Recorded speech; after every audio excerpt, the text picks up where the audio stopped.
Syarikat gergasi Apple Incorporated Tim Cook berhasrat menghantar sumbangan kepada dua negara yang terkesan dengan amukan taufan Rai, Malaysia dan Filipina. Taufan Rai telah menyebabkan begitu banyak kemusnahan di Filipina dan Malaysia, begitu ramai keluarga yang telah kehilangan begitu banyak. Apple akan menyumbang kepada bantuan, pemulihan dan usaha pembinaan semula jangka panjang, ciapnya di Twitter. Namun, pelik tapi benar. Tawaran daripada Tim Cook dijawab dengan ucapan terima kasih yang bersyarat. Ia bermula dengan ciapan pengguna Twitter bernama Nabila Haris. Tolong jangan hantar sumbangan kepada kerajaan Malaysia. Anda boleh menghubungi semua NGO di Malaysia untuk menghantar sumbangan. Terima kasih. Setakat tengah hari tadi, ciapan Nabila mendapat ciapan balas 4,554 dan lebih 11.9 ribu suka. Mereka bersetuju dengan Nabila meminta Tim Cook hantar sumbangan kepada NGO kerana kerajaan tidak lihat bertanggungjawab dan korup. Pengguna Twitter pertama yang menyokong Nabila bernama Salmi Pawi menciap. Saya sangat bersetuju dengan yang ini. Hubungi NGO. Sumbangan itu akan pergi terus kepada mangsa. Membalas ciapan Nabila, pengguna Twitter Barry Rogers mengingatkan bahawa kerajaan tidak cekap dan tidak diberi mandat oleh rakyat. Saya sangat bersetuju di sini. Tolong jangan sesekali mempertimbangkan untuk menderma kepada kerajaan Malaysia yang tidak cekap, yang tidak diundi oleh majoriti rakyat dalam pilihan raya lalu. Kerajaan sekarang terdiri daripada sekumpulan ahli parlimen yang pengkhianat dan kleptokrat. Beberapa pengguna Twitter secara terus terang mendakwa pemimpin kerajaan diselubungi rasuah. Antaranya Wani yang menciap. Benar, saya setuju. Ahli politik Malaysia kebanyakannya terlibat dalam rasuah. Mereka tidak mempedulikan kebajikan sosial masyarakat. Mereka hanya mementingkan poket mereka sahaja. Sila hantar sumbangan kepada NGO amanah yang mengendalikan bencana ini. Terima kasih.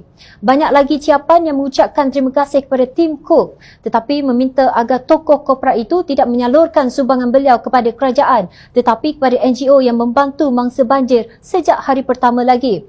Kenapa begitu sekali rakyat Malaysia tidak mempercayai kerajaan sendiri? Jawapannya terletak pada sikap para pemimpin yang kini berada di puncak Putrajaya dan aparat mereka yang menggunakan kuasa untuk mengekang demokrasi daripada berjalan lancar.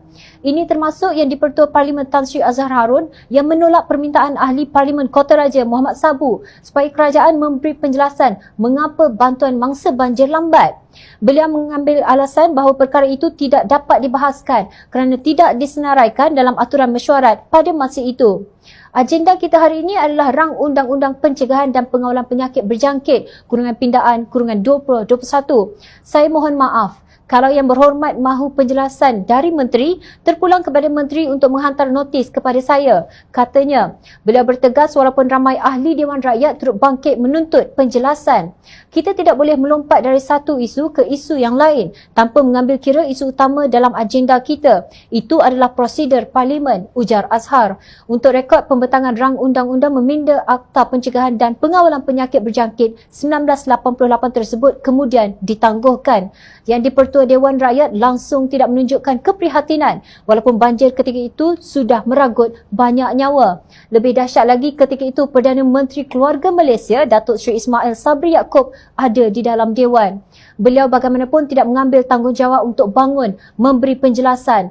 Kerajaan juga dipersalahkan kerana tidak melakukan persediaan setelah diberi amaran tentang fenomena yang memungkinkan berlaku bencana alam oleh Jabatan Meteorologi yang terletak di Kementerian Alam Sekitar pada 14 Disember lalu. Difahamkan beberapa orang menteri bercuti, termasuk Menteri Kanan Pertahanan Datuk Seri Hishamuddin Hussein. Sementara itu, Menteri Alam Sekitar dan Air Datuk Seri Tuan Ibrahim Tuan Man sedang menunaikan umrah di Mekah. Menteri Dalam Negeri Datuk Seri Hamzah Zainuddin pula entah buat apa di awal banjir melanda. Akhirnya, Angkatan Tentera Malaysia nekat mengambil tindakan tanpa mendapat kelulusan Agensi Pengurusan Bencana Negara NADMA yang berada di dalam Jabatan Perdana Menteri. Kalaupun menteri-menteri ini bercuti, takkan timbalan mereka turut hilang dari radar.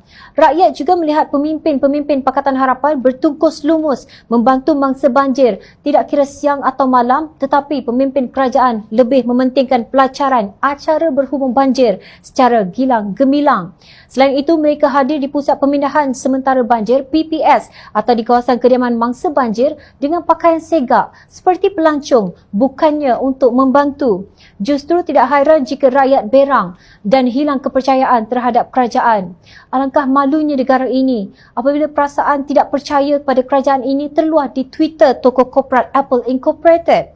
Orang awam memprotes kerana rakyat sentiasa memerhati